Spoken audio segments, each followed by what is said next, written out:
शिवाजीराव शिंदे असतील, या सगळ्यांनीच त्याप्रमाणे काम केले. आणि बापूअण्णांच्या काळामध्ये खरं सांगायचं म्हणजे का नाव ठेवलं, आम्ही संस्थेचं नाव ठेवण्याचं कारण तेच होते की त्यांचे विचार आम्हाला पुढे घेऊन जायचे होते. आज जर पूर्वीच्या लोकांना जर तुम्ही विचारलं तर खरोखर तळागाळातल्या लोकांसाठी त्यांनी काम केलं, रयतेचं राज्य त्यावेळेला उभा केलं. आज आष्ट्यामधली इलेक्शन कशी होत होती सगळ्यांना माहित आहे. एक चहाचं पातेलं त्या ठिकाणी ठेवलं असायचं, सगळे उमेदवार समोर असायचे आणि ते सांगायचे की हे उमेदवार आहेत आणि निवडून यायला पाहिजेत, आणि अशा पद्धतीने ते निवडून यायचे. आणि नुसतं एकटेच नाही, तिने आपल्या भावाला सुद्धा राजकारणामध्ये ओढून काढला. हे सगळ्यांनीच मान्य करायला पाहिजे, कारण बऱ्याच वेळेला चर्चा होते. कारण कसं होतं तुम्हाला सांगतो, माणसं आपल्या निघून जातात आणि त्यांची पोकळी निर्माण होते, आणि ते पोकळी निर्माण झाल्यानंतर ते घर मागं पडतं, आणि ते घर खरोखर एक पोकळी निर्माण झाली. आणि आमचं खरोखर बापूअण्णांचं कार्य असेल किंवा बापूअण्णांचं घर मागं पडलं हे मनाला वागवं ठरणार नाही. पोकळी प्रत्येकाच्या आयुष्यात निर्माण होत असते, लक्षात घ्या. आयुष्यामध्ये बापूअण्णांचं घर मागं पडलं असं म्हणतोय आम्ही. खरोखर आष्ट्यामध्ये ज्याने आष्ट्याची नगरपालिका तिने बांधली, मला वाटतं आष्ट्याची इमारत जी आहे ती बापूअण्णांच्या काळात झाली. पण आज आष्ट्यामध्ये कुठेही जर बघितलं तर बापूअण्णांचं नाव कुठंच नाही. ही एक शोकांतिका आहे. निश्चितपणे त्यांचे विचार आम्ही पुढे घेऊन जातोय. पोकळी आयुष्यात सगळ्यांच्या आयुष्यात निर्माण होते, आमच्या पण झाली, तुमच्या पण झाली. वेळ असते, वेळ ठरवते की पुढं कोण जायचं. मी जास्त त्यावर बोलणार नाही, कारण सगळ्याच भागामध्ये मला वाटतं 600 चष्मेचे वाटप केलेलं आहे आरोग्य शिबिराच्या मार्फत. 250च्या ते 300च्या वर मोतीबिंदचे ऑपरेशन केलेले आहेत. सगळ्या हॉस्पिटलची कनेक्टिव्हिटी असल्यामुळं रोज आम्हाला 3-4 फोन येतात शस्त्रक्रियेसाठी. बरेच आम्ही रुग्ण त्या ठिकाणी पाठवतो. आज महिला उद्योगासाठी म्हटलं असेल तर 10 प्रोग्राम आम्ही आष्ट्यामध्ये कोर्स असेल, प्रत्येक कोर्समध्ये 33 महिला अशा बऱ्यापैकी. डिटर्जंटचा कोर्स घेतला असेल, आता दुधगावमध्ये आम्ही परवाच त्या ठिकाणी मसाल्याचा प्रोग्राम आता शिगावमध्ये सुरूच आहे, तो आता प्रोग्राम झाला. बेकरी प्रोडक्टचा प्रोग्राम आम्ही दुधगावमध्ये घेतला. 33 महिलांचे प्रोग्राम आम्ही त्या ठिकाणी केलेले आहेत. महिला सक्षमीकरणाचं काम या ठिकाणी आम्ही केलेलं आहे. म्हणजे प्रत्येक भागामध्ये जे आम्ही काम करत असताना या सगळ्या संस्थांनी आम्हाला सहकार्य बाबतीत जर बघितलं तर एक चांगली इमारत त्या ठिकाणी नाही आहे.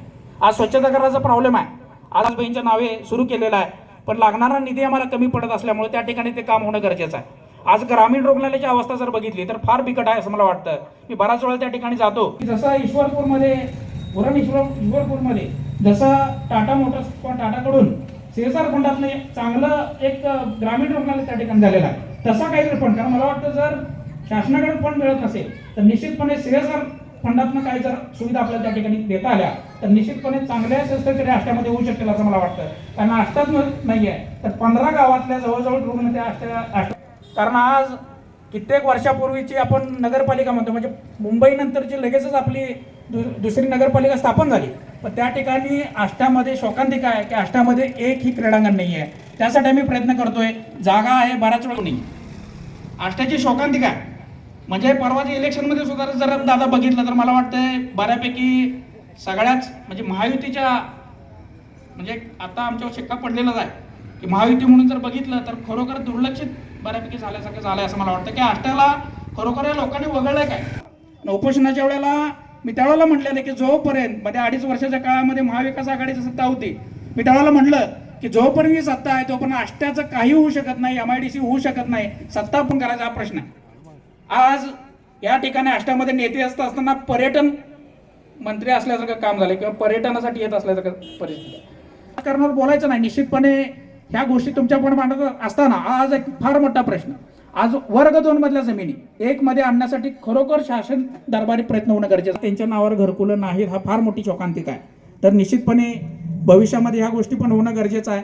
मी जास्त कदाचित आता तुम्हाला पुढे बोलायचं आहे, पण आज आपण फक्त सुतार समाजाचाच नाही तर पत्रकारांचा पण सत्कार या ठिकाणी ठेवलेला. आणि आमचे एक कार्यपुस्तिका म्हणजे आतापर्यंत जेवढे कामं आम्ही केलेले आहेत तिची एक पत्रिका, आम्ही एक पुस्तक तयार केलेलं आहे. त्याचं पण आज लोकांच्या पुढे लोकांना द्यावं. आज आष्ट्यातला युवक आज इथल्या कुठल्या तरी बाहेर पुढचा सत्काराचा कार्यक्रम पहिल्यांदा घेऊया. मला वाटतं प्रथम मी श्रावणला सांगतो की पुढचा तिने कार्यक्रमात बोलावं. हॅलो.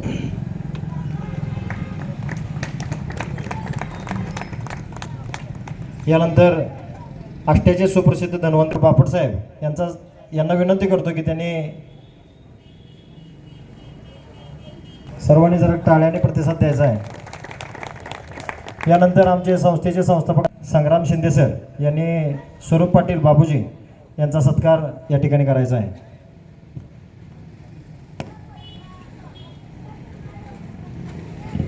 यानंतर सोमनाथ गावडे यांचा सत्कार आमच्या संस्थेचे